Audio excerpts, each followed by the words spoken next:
What is going on, everyone? PokeDegen here. So today I just wanted to go over some plays and some investments I made like 2, 3, 4 years ago, and I called out on my channel. And during this time, we were really like in the bear market of sealed investing and collecting Pokemon cards, etc. Just the entire hobby was like extremely down, which is the complete opposite, obviously, of what's going on now. Now we're probably in the biggest bull market there has ever been. And back then, when I made some of these plays, we were really in one of the worst bear markets prior to the 2020 boom. So I just want to recap some plays that I made, some plays that I didn't make, but I also made videos on. So yeah, so the first play that I want to talk about, I made a video about 4 years ago titled "The Best Pokemon Center ETB Ever."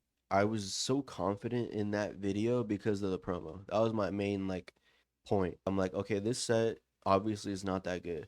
I still don't think it's that good. I don't know how ETB is $300, even if the promo is $80 when you have a Bedazzled Charizard as the best card in the set. Anyways, besides that point, I was like, this is the best, possibly the best Charmander card ever. Like, I could easily see this being an extremely expensive PC to be once the supply dries up. And I never expected this set to hit a 10x in 3, 4 years. I'm not even sure how old this set is. I think I made the video before it dropped. Like, you know how they announced the PC TBs on the promo? I think I made the video before it even dropped. Yeah, like I said, my only thing I had going for this set was a promo, and I never expected the PCETB promo to be $300 plus. I only expected this PCETB to do like a 3 to 4x maybe in 4 to 5 years, which is still crazy. But I don't know, when you invest in sealed Pokemon, it's like those kind of become your expectations. It's kind of crazy, to be honest. But anyways, it did a 10x in like 3, 4 years, which is obviously insane. Pound for pound, like, I mean, probably the most expensive promo in the hobby, specifically talking about Pokemon Center ETBs. So just an insane play if you got some of these. I think I only ended up getting two, and I'm not gonna lie, I sold them like at 400 because you buy them Pokemon Center at like $65. So I'm thinking like, okay, a 6x on my money in 2 years is insane, and then they end up going up to a 10x, right? I'm kind of happy with the profits I took. I mean, a 5 to 6x in 2 to 3 years is an insane return. Looking back, you wish you would have held for the full 10x, if not more. But I mean, if you knew the future, you'd be a billionaire, right? So, not a big deal. Another video that I made that I was super confident in was Crown Zenith. My main pro for Crown Zenith was opening it was so fun. If you were around that time, Crown Zenith was so cheap, like $40, $50 in ETB, and the pulls were insane. Like, this is probably not true, but when you were opening them, you literally felt like, okay, at worst, I'm gonna break even on what I spent for this ETB, which is insane to think about. But that's really how Crown Zenith felt back in the day. Like, you were just pulling golds all over the place.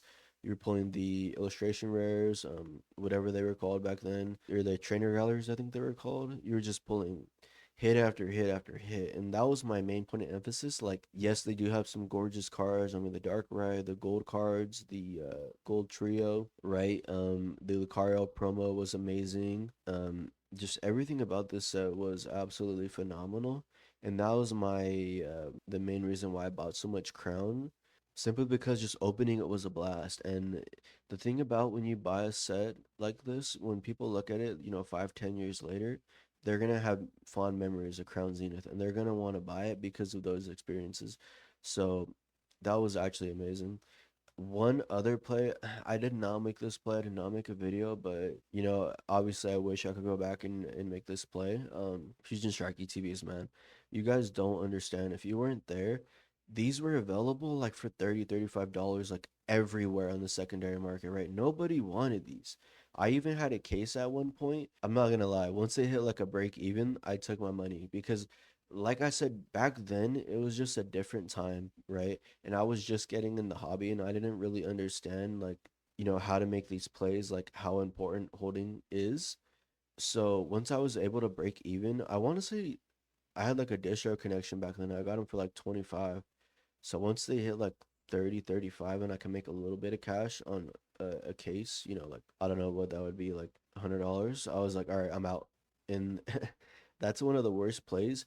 It doesn't feel too terrible because I think I only had one case. So I mean, Ended up losing maybe $2,000, $3,000. Not the end of the world. I mean, it happens. I mean, I'm sure you guys have sold something and you're like, oh, check on it 2 years later and it hit another 3x. You're okay. Like I could have made another 2 grand. I mean, that's just really how it goes in the investing world. You know, whether buying sold Pokemon or stocks. I mean, I'm sure if you bought Google in 2022 and sold in 2024 for a 30% increase or 30% gains and looked at the price today, you'd be like, oh, I could have made 60, right? I mean, that's just how it goes everywhere. I mean, you just can't predict the future. So I didn't make a video on this. I wish I would have bought this set, more of this set. I'm not gonna lie, I do have like 103 pack blisters, but those are kind of hard to piece out currently. If you take them to a shop, they only want to pay you like 70%. So I still have like 100 of them because I'm like, I'm not selling my 3 pack blisters at 70%. You know, I'd rather hold them. And then when we get to 100, okay, maybe we could talk about 70%, maybe. So I do have a little bit of Crown or Fusion Strike rather. I want to say in total I have like I don't even know, maybe 300, 400 packs of Fusion Strike, like considering all of the sleeve blisters and the 3 pack blisters.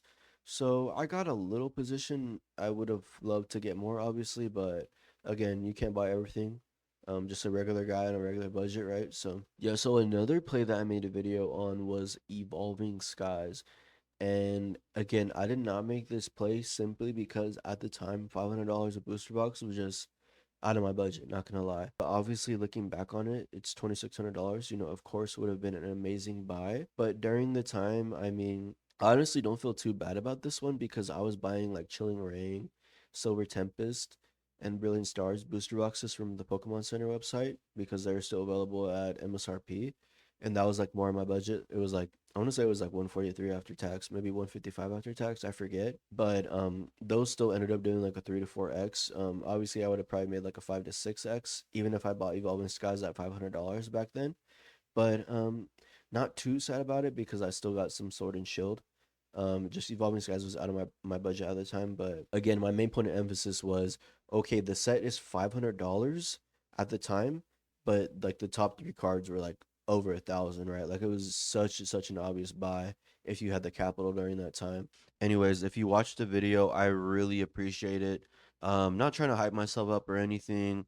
I mean, obviously we're in the biggest bull market ever, so anyone who bought anything over the last couple years, you know, looks like a genius. All their plays worked out, right? But just trying to showcase some of the plays that I made like during the bear market, showing that, you know, just kind of believing in the potential of some things, what it can do over a couple of years. And we definitely will have another bear market. Not sure when, doesn't look like anytime soon, but and when we are in an environment like that, that's when people really make their biggest gains because you can actually acquire a large position in whatever you believe in.